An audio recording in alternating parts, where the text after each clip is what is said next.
נשב על המרפסת ונספור ציפורים נולדות. ילדים בחופשה, יצאנו למרפסת בין הבית לבין השדות. Shalom everyone! Thank you so much for joining me today. I am so excited to be bringing in the Jewish New Year, Rosh Hashanah, by sharing with you a delicious and easy challah recipe. As you know, on Rosh Hashanah, we eat round-shaped challah, and I'll be telling you a little bit about why we do that later. Challah bread is a traditional Jewish bread that we see on our table, not only on Shabbat, but throughout the year during several holidays, except for Passover, right? So if this is your first time making challah, do not be intimidated. It is simple and easy. You just have to be willing to get messy. I'm so excited to get started, so let's just jump right in. So I've gone ahead and preheated our oven to 350 degrees. It's going to be a little while before our dough makes it into the oven, but the sooner you can get the oven on, the better, because you want to create a very warm environment in the kitchen so that your dough will rise, so that your yeast will go ahead and activate. And we're going to start by creating our yeast mixture. Add 1 tablespoon of active dry yeast to 1 cup of warm water. Stir and set aside for 5 to 10 minutes. Now that our yeast is set aside for the next 5 to 10 minutes, we're going to go ahead and get our dry ingredients prepared. So what I have here is a sifter. This one actually came all the way from Israel. My cousin came to visit and he brought this. There's several kinds of sifters that you can use that are on the market. This one I think you can find at any of the kosher markets. It's basically like a thin screen on this side. I'd flip it over, but I've got flour inside, so I don't want to make it that big of a mess. And then on this side it's hollow, and what you do is you pour in your flour, and what you're going to do is you're going to sift it. And what this does is it makes your flour thinner. It takes out all those lumps, it makes it finer, and that just helps the dough be fluffier and not have these pockets of like hard pieces of flour or dough. Now, if you don't have a sifter, you can use a whisk or a fork to go ahead and get your flour a little finer. And I'll show you how you can do that. Add 4 3/4 cups of all-purpose flour to a large bowl. Then whisk throughout to break up any clumps of flour. Our yeast is activated, and you'll know that it's activated because the water will become all nice and frothy and it'll smell like the beginnings of delicious bread. And so we're ready to add this to our flour mixture. I'm going to show you how to do it. Gently pour your yeast mixture into the bowl of flour. Then add 1/2 cup of vegetable or canola oil. Now to the flour mixture, I'm going to go ahead and add 2 teaspoons of salt. Salt is important to balance out the flavor of the challah. And of course, we'll be adding honey to our challah dough in order to make it sweet, right? We want a very sweet New Year. Usually I add salt and sugar to my challah dough, but since we are making Rosh Hashanah challah, I will be adding honey. You can always substitute sugar for honey. You can use regular sugar, you can use brown sugar, but it is important to have some sweetness.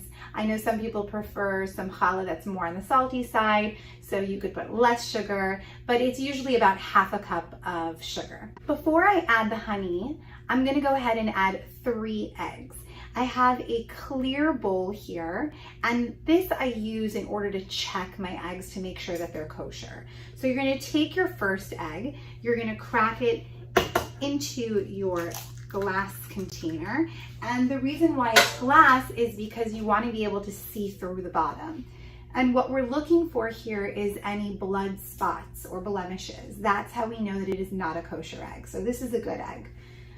So the recipe calls for 3 eggs, but you definitely want to have more on hand in case you do find that one of your eggs has a blemish and isn't kosher. Sorry, I'm turning my back to you. I like to clean as I go, so I'm throwing the eggshells into the sink as I crack them. This is a good egg. And also another thing to remember is it's important that your eggs are at room temperature. Remember, we just created that yummy, delicious yeast, and we added the yeast to warm water. So we don't want to create a cold environment for our challah. So it's important to make sure that your eggs are at room temperature and not straight out of the refrigerator. So we're gonna go for our third egg. If you get a little shell in there, just scoop it out. And yep, another good egg. Now we're ready for the honey. So as I said, we're gonna be adding honey as our sweetener for our round Rosh Hashanah challah, and we'll be using half a cup. So you're just gonna pour a generous half a cup. If it overflows, the sweeter the better, right? We do want to have a very sweet new year. It does help if you have a second pair of hands in the kitchen, perhaps an assistant. Can be kind of challenging to get the honey out of the container and hold the measuring cup at the same time. Try to get every last bit in there.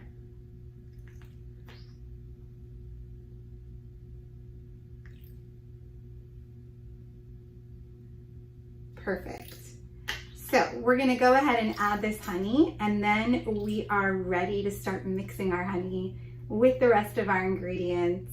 And this is where the messy part starts. Now that all of our ingredients are inside our bowl, we're ready to go ahead and mix.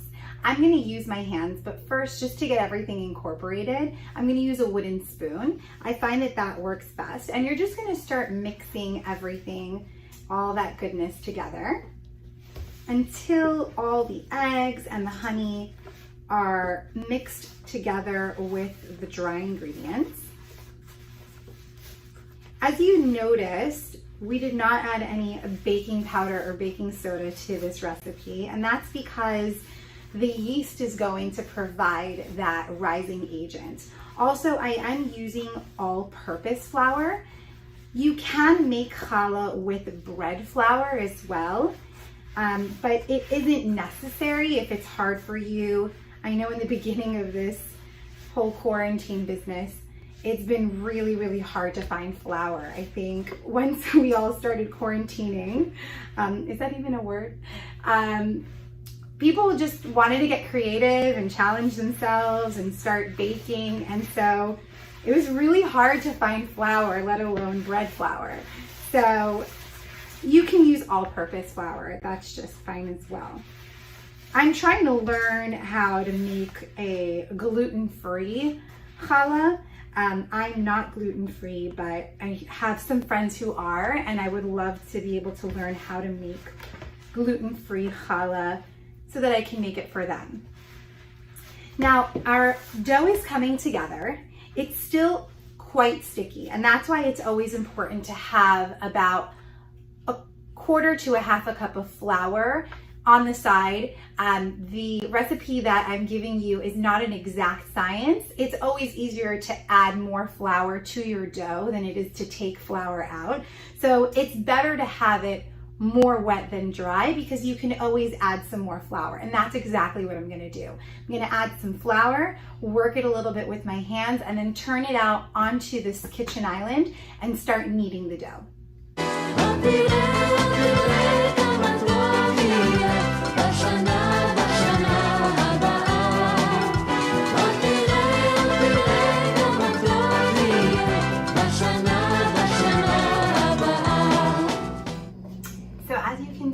I've turned my ball of dough out onto my working surface.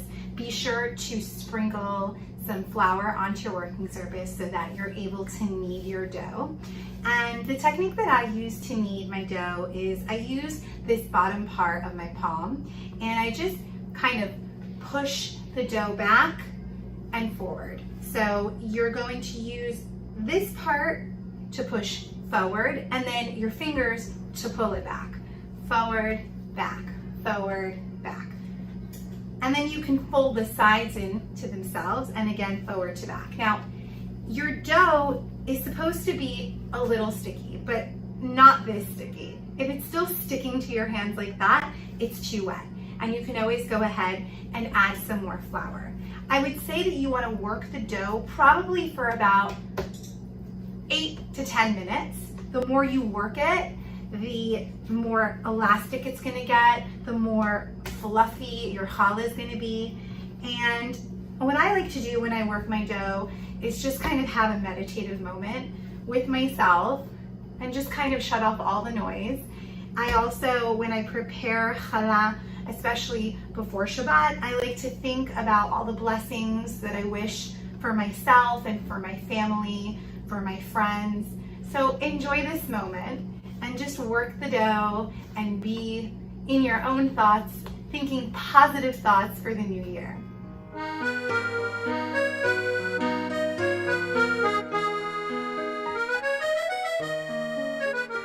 עושה שלום במרומיו,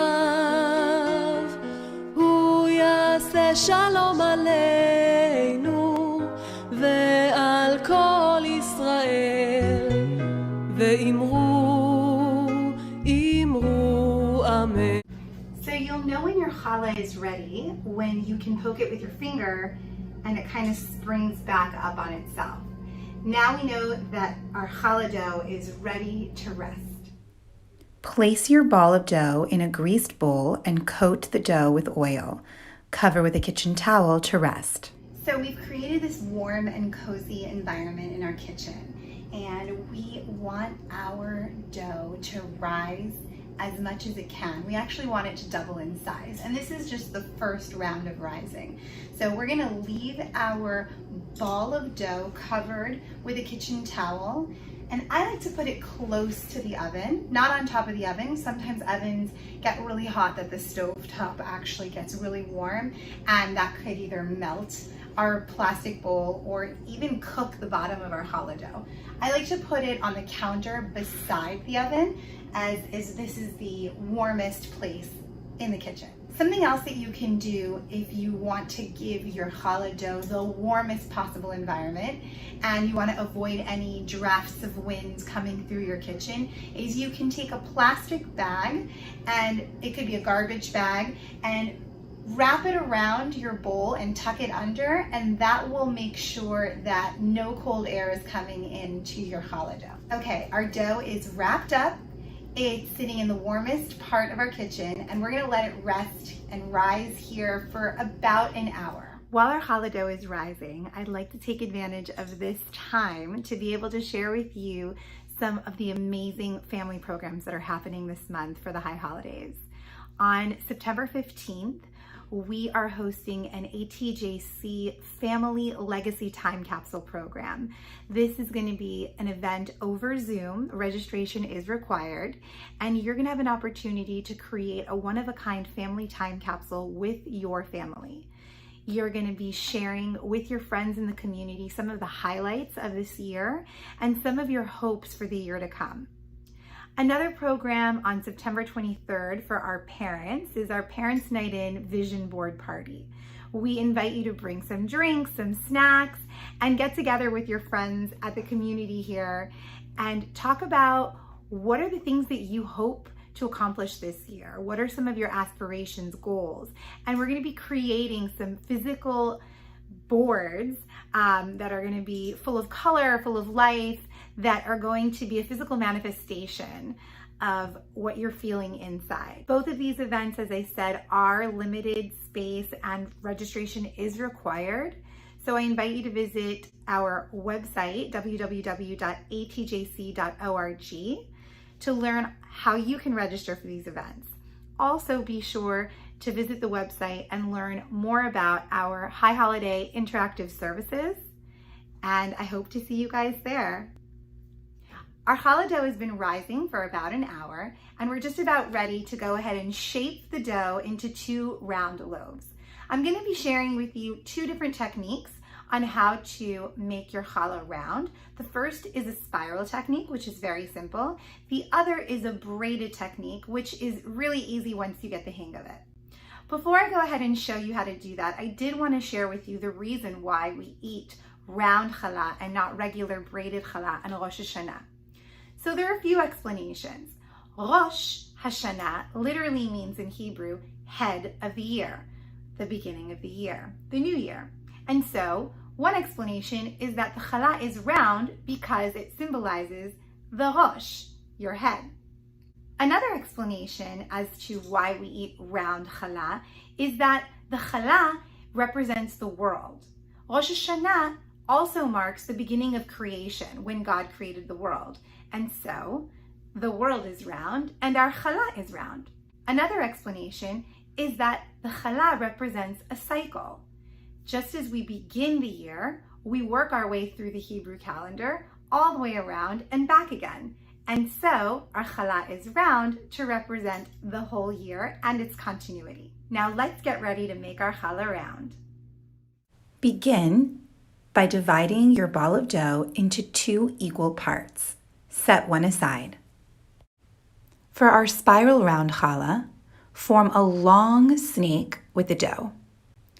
Then, take one end, tuck it into itself, and spin the dough around and around and around until you've formed a round loaf. Grease a pie tin and place the dough inside. For our second round loaf, take the dough and divide into 4 equal parts. Then roll each part into a long snake so that you have 4 equal strands. To create the round braid, put 2 strands parallel and the other 2 across, creating a weave of an over-under pattern. Then, take one strand and go clockwise over its neighbor, the other one over its neighbor, the other one over its neighbor, the other one over its neighbor.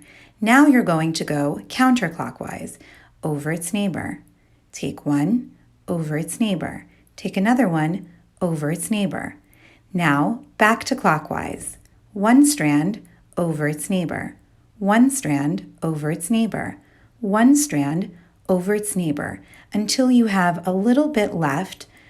Pinch them together with their neighbor and tuck under.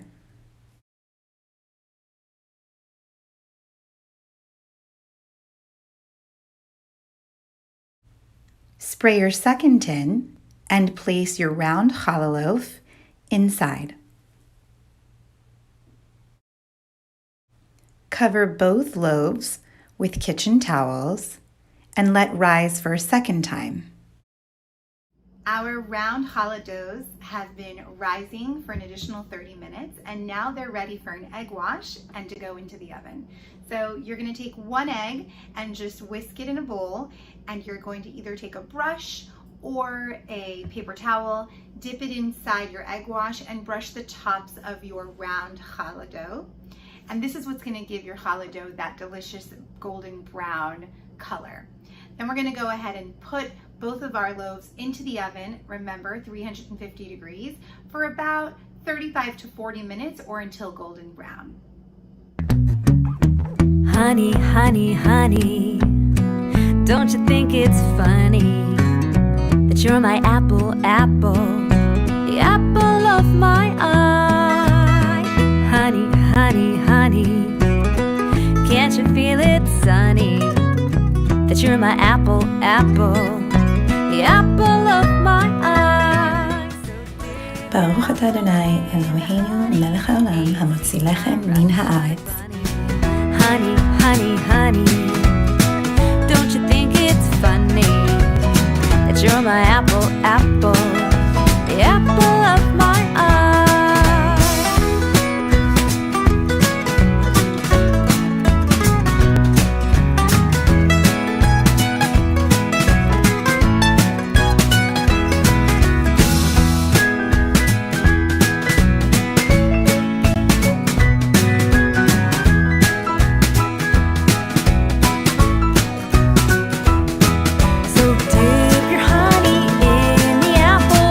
Do I have it backwards? Oh no. Honey, honey, honey, don't you think it's funny that you're my apple,